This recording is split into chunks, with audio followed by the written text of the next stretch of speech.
Hello friends, स्वागत करता हूं आप सबका हमारे इस YouTube channel SU science centre के ऑनलाइन प्लेटफॉर्म पर। दोस्तों, आज हम लोग एंशियंट हिस्ट्री के ऐतिहासिक स्रोतों से पूछे जाने वाले जो इम्पोर्टेंट क्वेश्चन है उसको डिस्कस करेंगे दोस्तों। ठीक है, तो चलिए स्टार्ट करते हैं हम वन बाय वन। अगर आप सिंधु घाटी सभ्यता और जो पूरा पाषाण काल युग है अगर आप नहीं पढ़े हैं तो हमने इस यूट्यूब चैनल पर प्लेलिस्ट बनाकर रख दिया है, आप जाकर स्टडी कर सकते हैं। देखिए, पहला क्वेश्चन कह रहा है बीते हुए युगों की घटनाओं के संबंध में जानकारी देने वाले स्रोतों को क्या कहता है। ये जो घटनाएं बीत चुकी हैं तो उसके संबंध में जो भी जानकारी दी जाती है उसे हम क्या कहते हैं। इसके चार ऑप्शन दिए गए हैं, जैसा कि ऐतिहासिक स्रोत, भौगोलिक स्रोत, सामाजिक स्रोत और राजनीतिक स्रोत। तो इसका जो सही आंसर होगा वो क्या होगा? ऐतिहासिक स्रोत। क्या होगा? ऐतिहासिक स्रोत। क्या कहेंगे? ऐतिहासिक स्रोत है, यानी इसके बारे में जानकारी जो देता है उसका क्या नाम है? ऐतिहासिक स्रोत है, जो बीते हुए घटनाओं के बारे में जानकारी देता है। ओके दोस्तों, आइए आगे बढ़ते हैं हम लोग।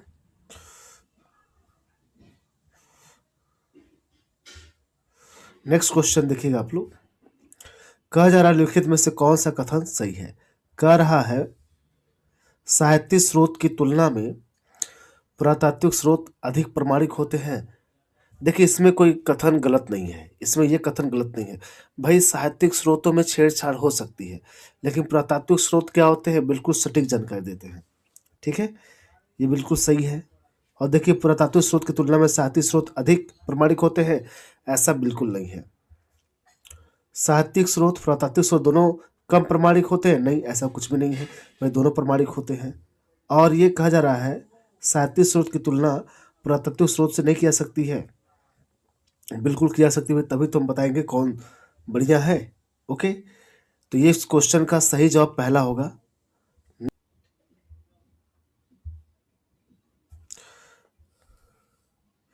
किस वेद में प्राचीन वैदिक युग की संस्कृति के बारे में सूचना दी गई है? तो वो कोई और नहीं है, वो कोई ऋग्वेद है। क्या है? ऋग्वेद में। इन बाकी वेदों में उत्तर वैदिक काल के बारे में जानकारी मिलती है। ठीक है, उत्तर वैदिक काल के बारे में जानकारी मिलती है इन दो बाकी वेदों में। ठीक है, नेक्स्ट बढ़ते हम लोग। तो ऋग्वैदिक काल जो है यही है। नेक्स्ट क्वेश्चन देखिएगा क्या कहा जा रहा है।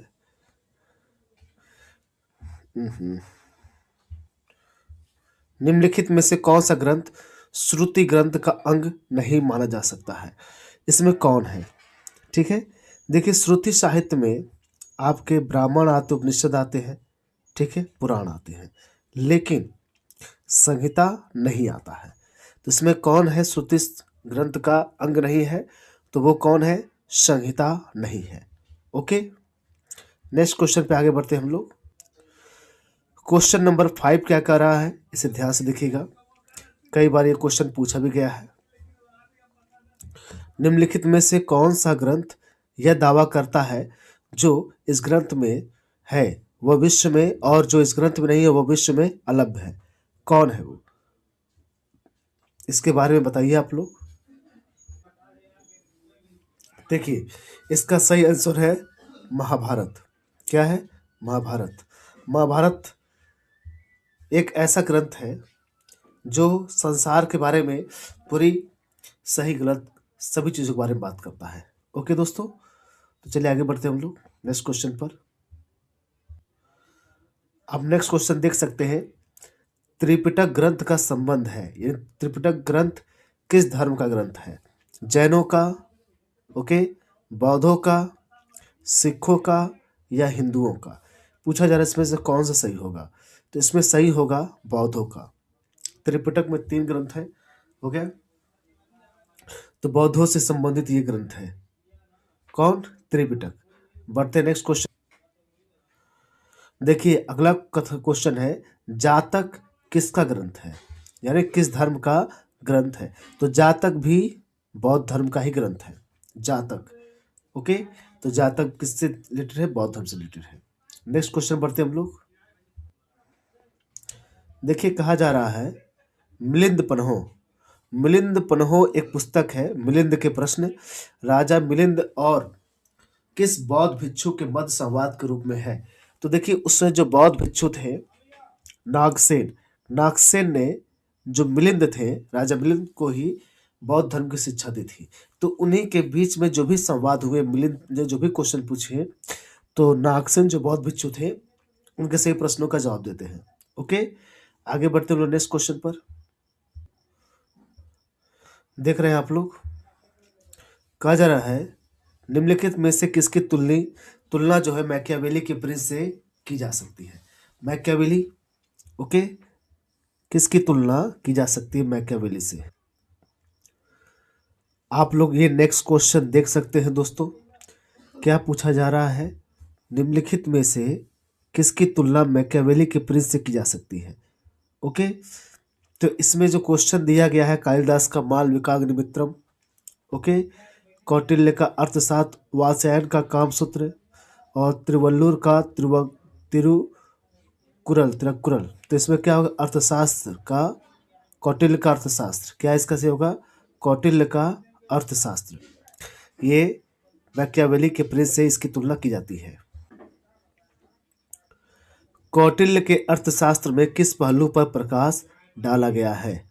ओके, किस पहलू पर प्रकाश डाला गया है? आपका पहला ऑप्शन है आर्थिक जीवन, दूसरा राजनीतिक नीतियाँ, तीसरा धार्मिक जीवन, चौथा समाज जीवन। तो देखिए इसमें राजनीतिक जीवन के बारे में बात की गई है। कौटिल्य का शास्त्र में हो गया राजनीतिक जीवन के बारे में बात की गई है। नेक्स्ट क्वेश्चन बढ़ते हैं। नेक्स्ट क्वेश्चन देखिए क्या कहा जा रहा है, कल्हड़ की पुस्तक का नाम क्या है? कल्हड़ की पुस्तक, कल्हड़ जो थे ये कहाँ से संबंधित है? कल्हड़ जो है जम्मू कश्मीर से संबंधित है, ये जम्मू एंड कश्मीर से संबंधित है।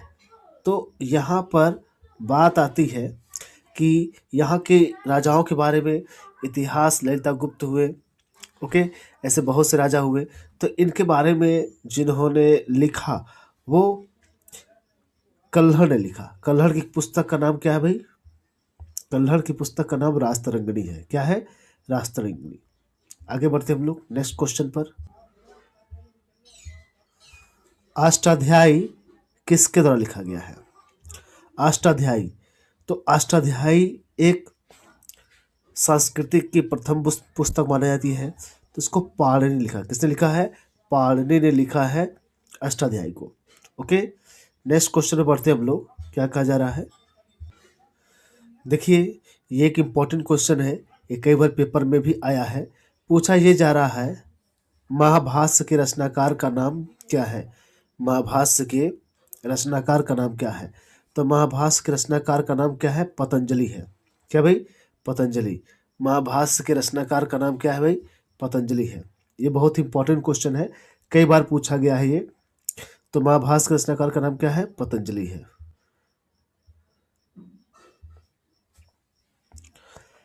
कालिदास द्वारा रचित मालविकाग्निमित्रम नाटक का नायक था?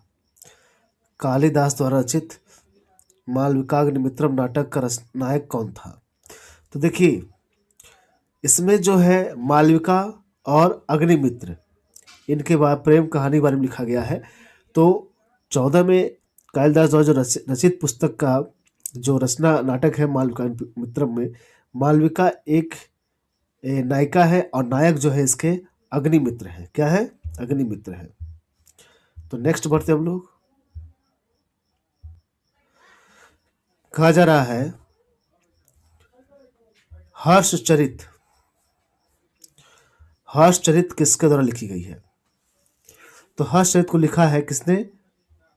बाणभट्ट ने। किसने लिखा है? बाणभट्ट ने। बाणभट्ट क्या थे? हर्षवर्धन के वो राज दरबारी थे।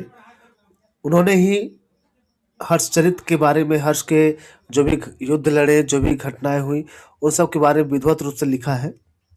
तो बाणभट्ट जी ने लिखा है। कादंबरी भी बाणभट्ट की ही रचना है। ओके दोस्तों, अब ये क्वेश्चन देखिएगा क्या कहा जा रहा है कि विक्रमांक देव रचित के रचनाकार का नाम क्या है। विक्रमांक देव, तो विक्रमांक देव रचित जो रचनाकार है वो है बिल्हण। कौन है? बिल्हण। बिल्हण ने इनकी रचना की थी, विक्रमांक देव रचित की। ओके, नेक्स्ट क्वेश्चन बढ़ते हैं हम लोग।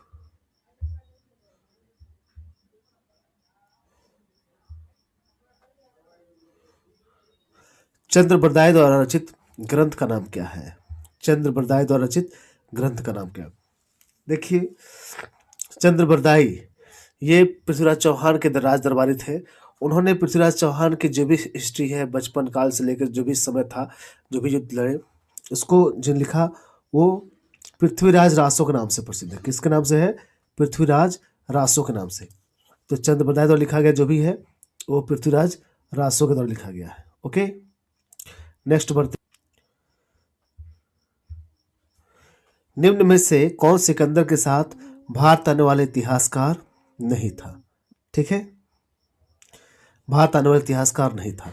देखिए, निर्याकस भारत सिकंदर के साथ आया था, एरियन आया था, ठीक है, अरिस्टोबुलस भी आया था, और हेरोडोटस नहीं आया था।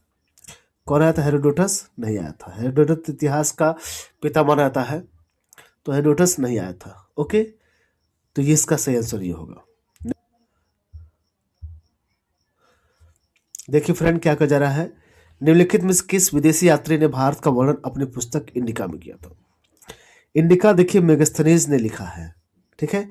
ये चंद्रगुप्त काल के समय में आता है, मौर्य वंश के दौरान, और इसने मौर्य वंश में क्या सेना थी, कितनी थी, उस समय की जो भी ऐतिहासिक घटनाएं थे उनके बारे में बड़ी विधिवत रूप से व्याख्या किया है।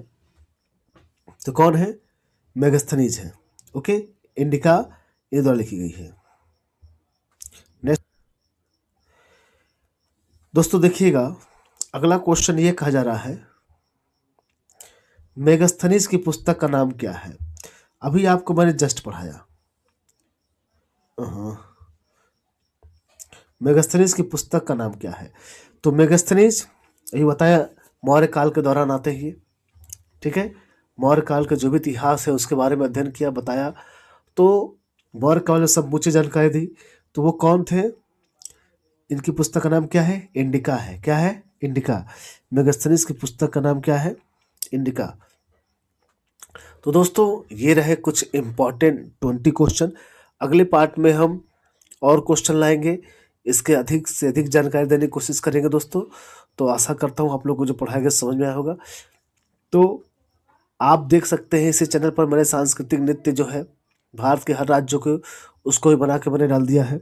और आप देखेंगे इस चैनल पर हर टीचर हर सब्जेक्ट अवेलेबल है, चाहे फिजिक्स हो, चाहे केमिस्ट्री हो, चाहे मैथ हो, चाहे इंग्लिश हो, हर चीज़ें इस चैनल पर अवेलेबल है। तो दोस्तों आशा करता हूँ कि आप लोग को वीडियो अच्छा लगा होगा। अगर अच्छा लगा होगा तो वीडियो को जरूर लाइक करिएगा, चैनल को जरूर सब्सक्राइब करिएगा। ठीक है दोस्तों, तो मिलते हैं नेक्स्ट वीडियो में। Thank you very much.